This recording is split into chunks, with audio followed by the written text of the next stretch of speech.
Hi, my name is Hannah, and I really hope you cannot hear the... Gosh, how come I cannot think of the English word for this? The washer machine in the background.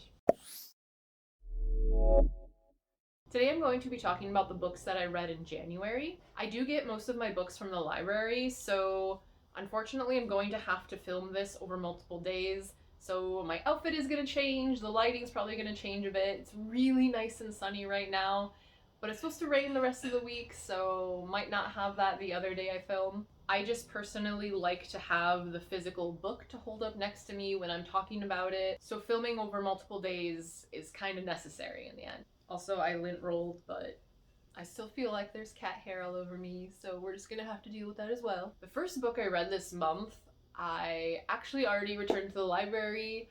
I came up with this idea after I read it already, so unfortunately that's just gonna have to be a picture. So the first book I read for the month is The Good House by Tananarive Due. It was first published in 2003 and is considered a horror story. Before I get into this one, I do want to say that there is a content warning of suicide for this. There's also a child death, so I just want to throw that out there for those of you that may not want to read about those subjects. The main character in this book is named Angela. However, the book does go over several different perspectives. The beginning, it mostly sticks on Angela. However, the deeper we get into the story, it's pretty much every chapter is a different perspective. I personally generally dislike multiple perspective books. The past few that I've read just really didn't add anything to the story and just kind of made it unnecessarily longer. However, this author does this extremely well. It has really good timing, it never seems unnecessary, and it really answers questions that we have about the story in general. So I actually really liked this in this book. So this story begins with Angela going back to the house that was originally her grandmother's that she inherited. It's been several years since she's been there, since there was a terrible event that occurred there. Odd things start to happen that a lot of the more logical characters just kind of brush off, but things start spiraling more and more out of control to where Angela cannot ignore what is happening any longer. Oh, we have an Ori tail joining us. What are you doing? Don't eat stuff. Don't do that. Some of the plot points in this story deal with voodoo, specifically Louisiana Creole voodoo, African gods, and a main theme in this story is how the sins of your ancestors can sort of catch up to you and affect your life today. I ended up giving this book 4.5 out of 5 stars, which I just rounded up to 5 stars on Goodreads. I really enjoyed it. It is a bit of a thicker story. However, I never felt like there were any unnecessary bits in the book. I didn't really feel like there was any like slow lulls or anything like that.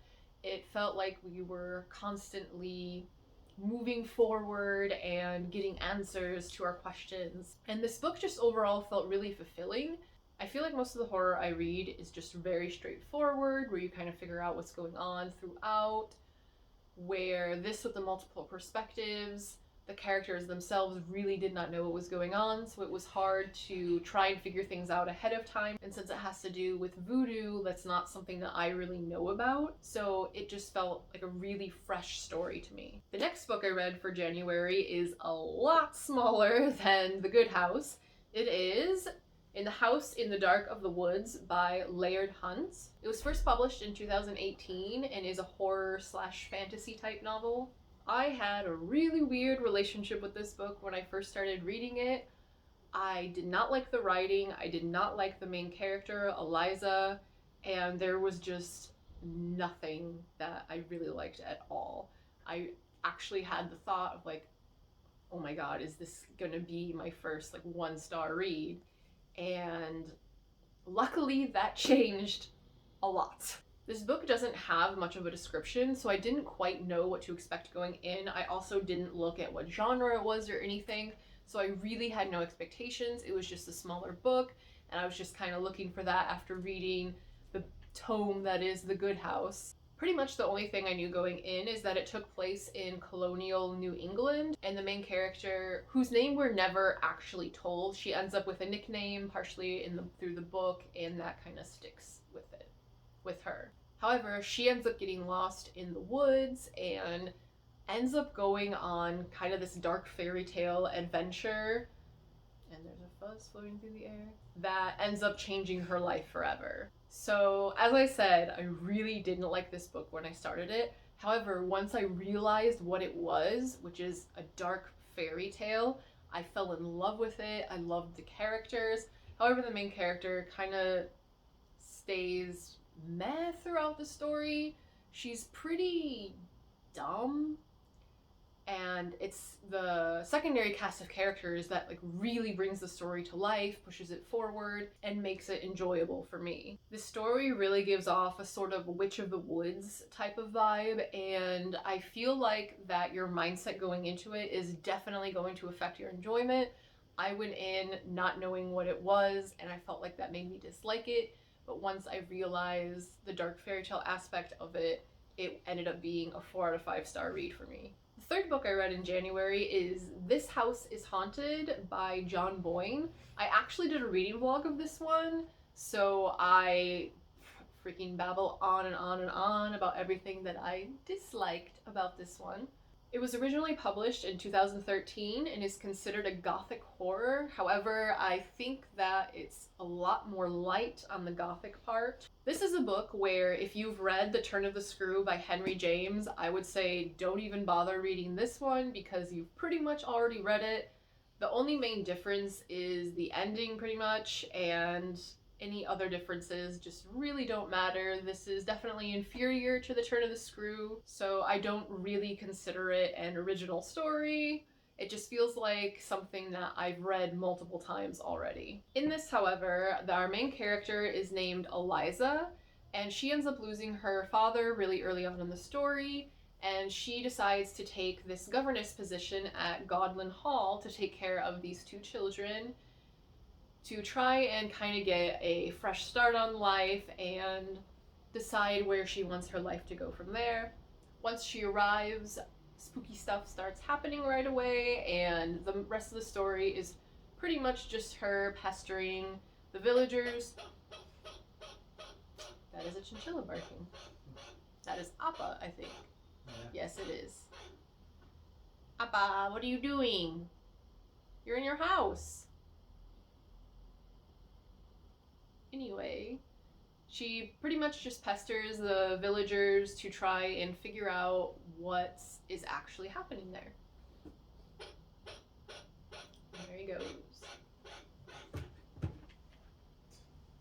Are you mad your bed's not there? You're the one that moved your bed. I originally rated this book 3 out of 5 stars. However, the more I think about it, I really think it should be dropped down to a 2.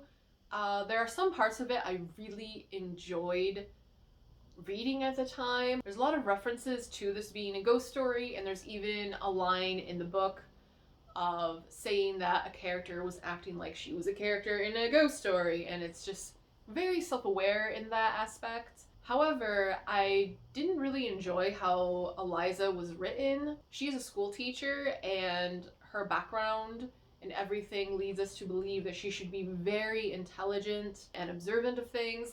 However, she's written with no critical thinking skills at all, to where the reader figures out what is happening about halfway through the book, and it makes it drag because she does not, and she needs every other character to completely spell things out for her, so it really just makes this drag in the middle, and it takes her a lot longer to figure out what's going on than for the reader. What does redeem this story a bit for me is actually the very last chapter. It's just a few paragraphs long, but it completely changes the ending for me, and I think it's probably why I ended up rating it a 3 instead of a 2. But like I said, the more I think of it, the ending just cannot justify the rest of the book, and so I think it really deserves more of a 2. This next book I unfortunately had to DNF, which is Did Not Finish. This makes me very sad because I was so excited for this one. However, it is called Before Trans, 3 Gender Stories from 19th Century France. It is written by Rachel Mesh. It was first published in 2020 and is nonfiction. Since I live in France, I was really, really interested to hear this perspective from a country other than the United States. However, my expectations going in was that they were going to be 3 biographical stories telling about how these people lived their lives and how they influenced the time period where they were alive. I made it about 100 pages in before I DNF'd it, and about 30 of those pages was the introduction, which was very, very repetitive. I actually would end up flipping back pages because I would just be thinking, oh, like, didn't I just read this paragraph? So the author is extremely repetitive in what she's saying. It is very over analytical.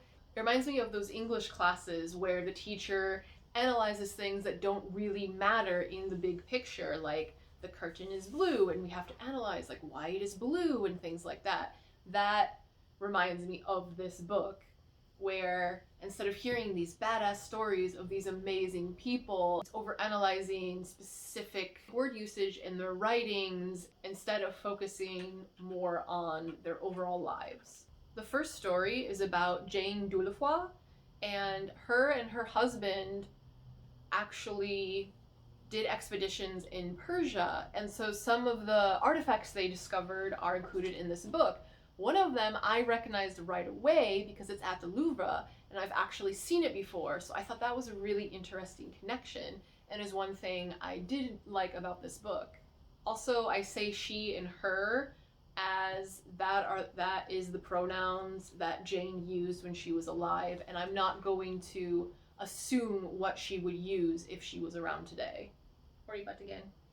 With the overanalyzing, for me, it felt a little odd to put labels on people who aren't alive anymore to defend themselves or correct someone. So reading it felt a little uncomfortable to me because the author is insisting that if these people were alive today, that they would be trans. But what I read of the first person in her story is that she would most likely be gender fluid instead of trans, because she would, on her expeditions, dress like a man and cut her hair short, but then when she would come back to France, she would grow her hair out long again, wear women's clothing, and she was pretty comfortable being in both roles. However, I was really looking forward to hearing their thoughts and experiences from the time they were alive, and this book just leaned more toward trying to fit them into the boxes of modern society today, and that just kind of wasn't what I was looking for in this. However, I am very interested in learning the histories of these 3 people, so I'm personally going to research them myself.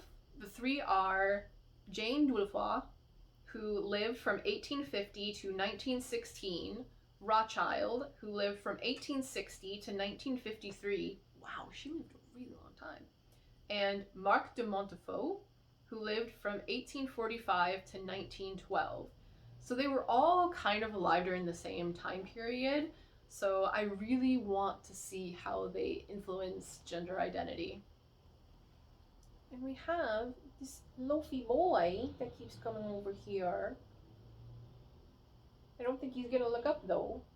So this is the part of the video where everything changes. I hate how I look right now. Like I said earlier, I'm not able to have all of the library books I read for the month at once, so it's necessary for me to have to film over multiple days. However, I forgot to mention that I would have braces later in the video, but besides that, I also literally just got a haircut today. I hate it. It's way too short, and I straightened it when I got home just to try to make it less poofy. So I'm hoping when I wash it that it ends up its more natural, like wavy self and looks better than it does right now. But we'll see.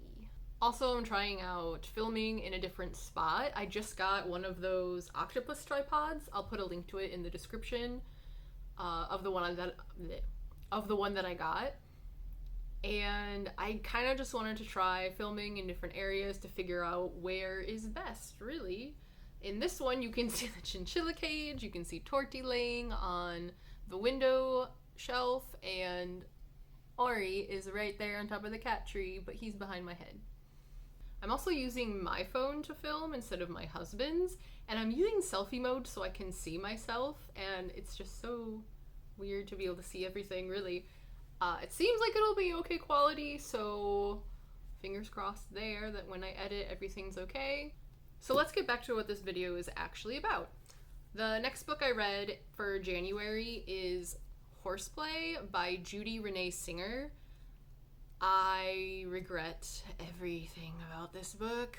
Oh man. Unfortunately, this is one that I actually personally own, and I really would like to get rid of it. However, a lot of places that take books have closed because of the coronavirus, so I'm not really sure what to do with it at the moment. So I'll just kind of have to wait and see when the situation's a bit better. This was published in 2004, and I don't even really understand the genre. It's considered women's fiction, which I didn't know was a genre. I never realized it was really split by your gender like that before. Or you can also consider it chick lit, which I always just thought of as like those little steamy romance novels, which this is definitely not. The genre this should be considered is really just absurd and should not exist, as it's pretty problematic book in the end. I rode horses for 15 years, so that is definitely why I originally picked up this book. I used to be really active on this site called Paperback Swap, where you could kind of send and receive secondhand books from people, and I'm pretty sure that's where I got this one, but I really can't remember just because it's been so long. I did have to rate this book 1 out of 5 stars just based on how problematic some of the scenes are.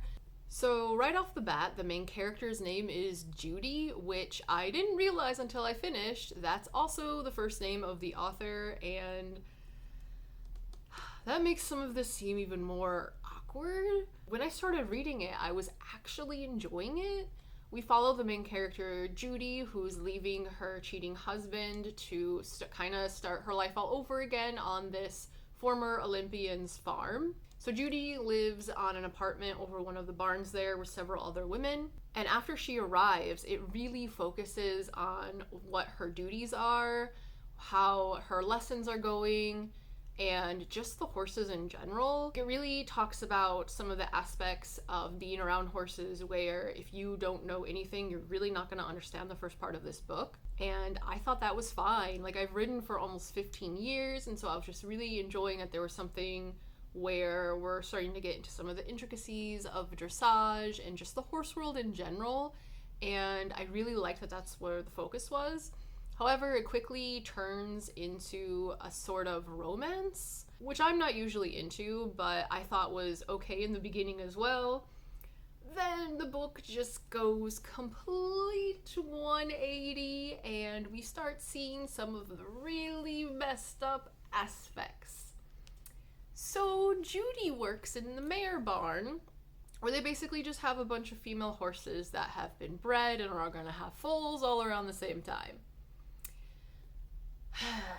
So after the mares have their foals, that means guess what? It's time to breed them all again. And for that, they need the help of a vet. So one person holds the mare, and the vet comes with the stallion, and the vet makes some very obvious noises that he is getting sexual gratification from watching the horses breed. As someone who loves horses, that is a little too far.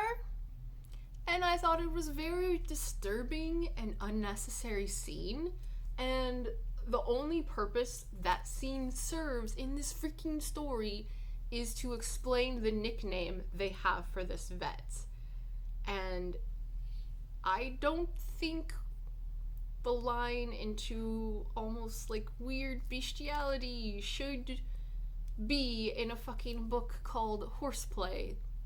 That was the first major glaring red flag that this was going in a very odd direction. Moving on, the next oddity of this thing is Judy's love interest finally wants to take things to the next level in their relationship and wants her to go with him to this secluded spot in the forest at midnight on the full moon.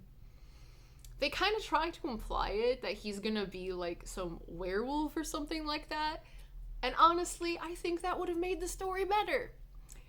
Instead, he takes her to what is essentially a cult meeting of a lot of the wealthy horse owners in that state, which is North Carolina. And they all have like secretive names. They do this chant. They stand in a circle. They're all wearing these navy blue robes. And they want her to join their secret society, is what they prefer to call it. But it's a cult. There is one point in the book where they are even like dancing around naked around a horse, and it's just too much. Judy luckily has at least some brains and is instantly like, this is too fucking weird for me, and just kind of runs away from that situation. But instead of running away from a bad situation, she just runs into a worse situation. Which, content warning, if you have any issues with consent, skip ahead, because this is going to talk about some non-consent things now. So near the end, pretty much all the women living in the apartment now have boyfriends or some sort of significant other, and one of them is known as like Big John or something like that. I don't even remember at this point, and it is heavily implied that is because of his dick. One day, he comes over drunk, he isn't able to get home because of that, and so he decides to stay the night in the apartment. He's sleeping in bed, presumably naked, with just a sheet over him, and all the women in the house hatch a plan to remove the sheet to be able to see his penis. It gets to the point where one of the women are literally like reaching out to the sheet, and luckily something interrupts them to where they kind of all scramble and nothing bad ends up happening. But just thinking about that in the context of if it was reversed, like fucking 7 men going to take a sheet off of a woman to see her naked, like that would be a huge problem. So that just was a little too like non-consent and rapey for my taste. That was the third red flag of this book. And it's not a very long book, so that's a lot of flags for this, and it just, why? I don't get it. So even though I enjoyed the first little part of this book, that was about it, and I had to rate it 1 star in the end. Like, you just can't get past all that shit that happened. That was awful. Do not recommend. The next book I read is actually a novella. It is called The Loneliest Band in France by Dylan Fisher. It was published in 2020 and is considered absurdist fiction. I discovered this on the library's website that I go to. They kind of have some suggestions and they'll show like award winners and stuff like that, and this was one of them. And what caught my attention is this cover. I just absolutely love it. I love the colors and everything. And so regardless of what it was about, I wanted to read it, especially since it's only 61 pages long. However, there is one thing about this book that I did not expect and was very surprised by. So I touched my mouth. So through all of this, it is only 3 sentences long. Each page is just a brick of words with a fuck ton of commas thrown in there that don't even make sense. Like, it's not even like properly placed commas or anything like that. But there's only 3 periods in this entire book. And that, no. I don't know if that was a kind of a gimmick for trying to sell this novella or what, but I wasn't exactly a fan of it. I don't feel like it added much to the story, and the commas really just made it more difficult to understand in some places. So as I read, I just skipped over any punctuation and just kind of read it straight through. Otherwise, it was just way too annoying. The description of the story itself really only is relevant for half of the book. It's basically about this guy who moves to France and he thinks he's going to sell some of his plasma for quick money, but instead it's a band that ends up recruiting him who is going to play at this sort of Battle of the Bands type event, and they're going to play a song that is supposed to kill everybody listening to it. I thought that sounded kind of interesting, and I wanted to know like how they were going to try and pull that off. But it's not the major part of the story. It ends up more being about the main character and his father, and it just kind of went down a road that I didn't really understand too much and was kind of bored by. I did give this a 3 out of 5 in the end. However, thinking about it more, for me it would probably be more to a 2, just because how the sentence structure was, I wasn't a fan of, and the whole second half of it I was just kind of like bored with. It was just a whatever moment for me, and the ending was just strange. Overall, it just wasn't really my thing. Next is a pretty popular book that I ended up doing a reading vlog on, and that is Catherine House by Elizabeth Thomas. This was also published in 2020 and is considered a gothic horror / mystery. So I've seen how people either love or hate this book. I've seen that Books and Lala use this in her Literally Dead book club, and that a lot of her followers, I guess, really didn't like it. So there's just been a lot of intrigue around it, and it was finally available at my library, so I was able to pick it up. I definitely see why it's so divisive. Although with the reviews and stuff that I read, I really was expecting something a little more weird and out there, and instead it was a lot more chill and slow than I thought it would be. In this, we follow the main character, Inez, and her friend group through the 3 years they spend at this kind of prestigious and secretive school called Catherine House. Catherine House is known for some experiments that they were supposed to have shut down. However, it's pretty obvious that they have not. Since it goes through 3 years, the book is divided into 3 sections. I can't talk, gosh. Each section is about 100 pages long, so time-wise, it moves along pretty quickly. However, the way it describes everything is very mundane. We do a lot of daily life activities, and there definitely isn't much going on in the plot itself. Because of this, the second year, or the middle of the book, is definitely the slowest part and the most boring in my opinion, because in the first year everything is really like shiny and new to all the characters, and they're also just meeting each other for the first time in general because no one knows each other. And the third year wraps up the little plot that the book does have. So the second is definitely way too focused on day-to-day activities and just kind of her relationship with a boy and things of that nature. I did enjoy the ending, surprisingly. I really didn't think that was gonna happen, but that kind of redeemed the book a little bit for me in the end, so I ended up rating it 3 out of 5 stars. Otherwise, if I hated the ending, it probably would have gotten a 2-star rating. Next is a book that only has 140 pages, and that is The Guest Cat by Takashi Harada, I believe. It was first published in Japanese in 2001, and then in 2014 it was published in English. It's been published in a lot of other languages, but I'm just going to refer to those two. This is simply a literary fiction. It is just kind of a really cozy, comfy read. I love the cover on this too, with the eyes. I love that. It's really just a unique tale that's really comforting and kind of mystical even. The focus of it isn't as much on the cat as you would assume by the cover, but it does follow this couple that does interact with the cat. The cat kind of shows them how to, cope with their emotions a bit better and open up their world and look more outside of themselves than just where they are in their house. So in the end, the cat ends up being a catalyst for changing the couple, especially the husband, and really opening up his world. I'm going to give a content warning here that is a spoiler, so please skip ahead if you don't want to hear the spoiler. So content warning, the cat does die at about page 80, and there's 140 pages, so that's another reason why the story isn't exactly all about the cat. It is not graphic. It doesn't go into any details or anything like that. It's just like the couple doesn't even see the cat deceased. It's just them finding out that the cat passed away.